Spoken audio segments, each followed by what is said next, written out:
The government of India has slashed import duty on gold and silver, more than halving the incentive offered to smugglers in the precious metals number 2 consumer market and boosting industry forecasts for this autumn's festive and wedding demand as rupee prices drop from record highs.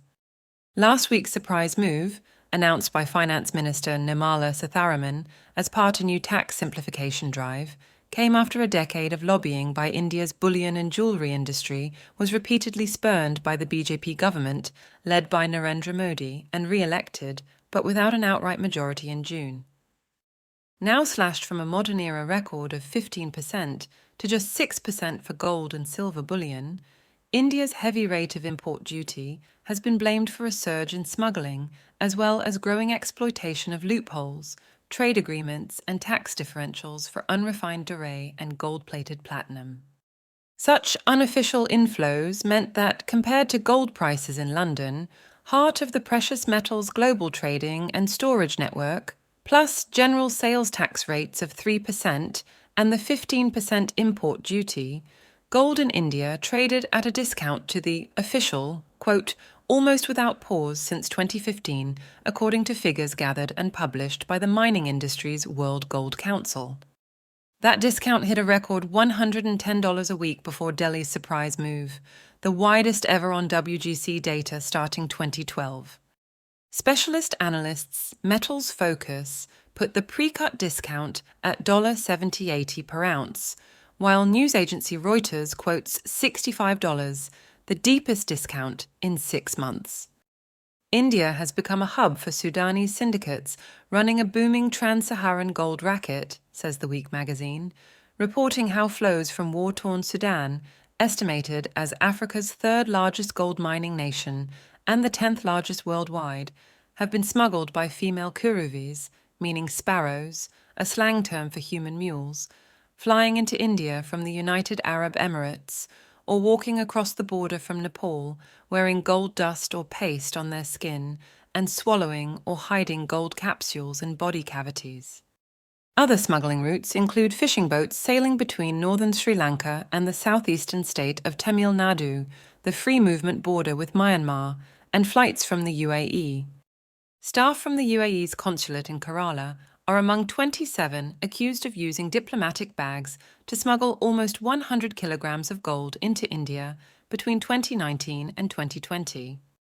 A drive by the lean staff of India's Directorate of Revenue Intelligence saw national seizures of illegal gold over the 2022 to 2023 fiscal year reach 4 tons,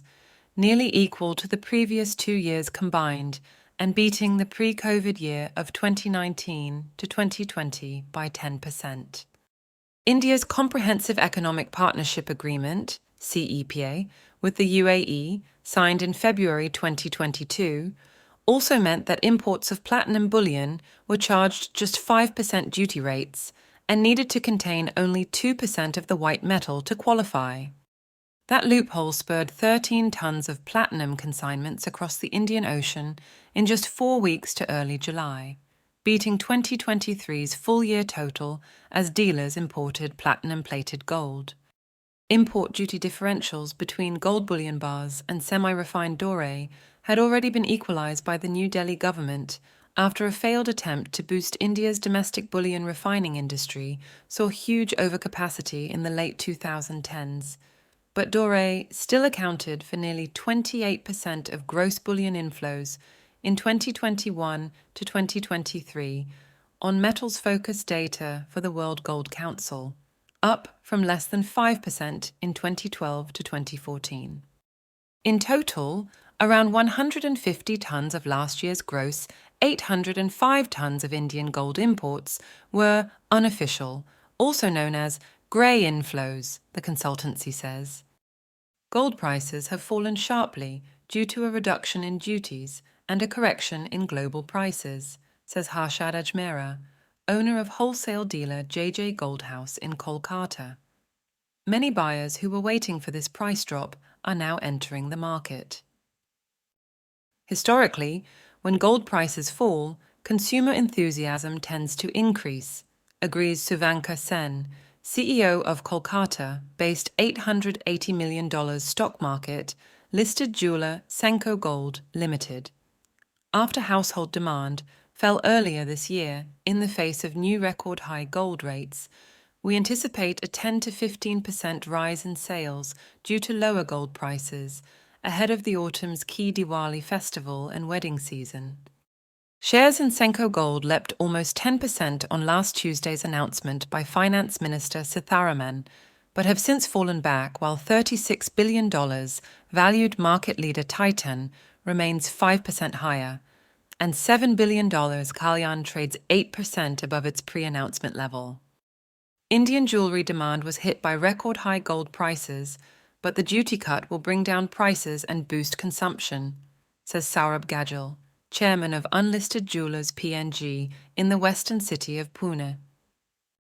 While the plunge in domestic gold prices means existing inventories have lost rupee value, retailers expect the resulting jump in consumer demand will more than offset that drop, Metals Focus says. Most anticipate a 30 to 40% increase in demand from current levels. Please like this video and subscribe to our channel.